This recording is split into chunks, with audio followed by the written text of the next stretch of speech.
Inatasan ng Department of Information and Communications Technology and Telecommunications companies sa bansa na pag-ibayuhin at paghandain pa rin o pagandahin ang serbisyo sa publiko tulad ng mabilis na internet at maayos na signal.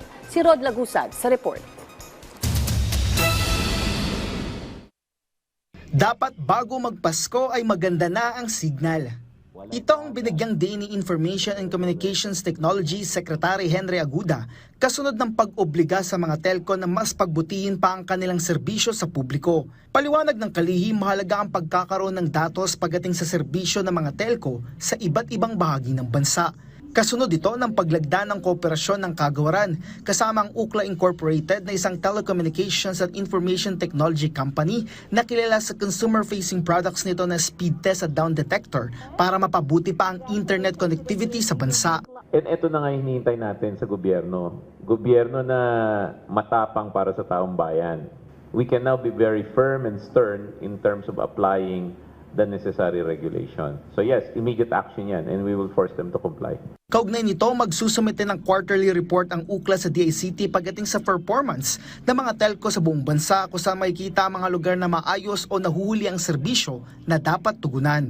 Inaasahan na sa Enero ay lalabas ang unang report patungkol dito matapos na magsimula ngayong Oktubre. Kasabay nito magkakaroon din ng down detector dashboard kung saan makikita ng DICT ng real-time kung saan may internet outages. You have a little widget that says down detector, you click on it, and then it opens up, and then you can report a problem on whatever service is down.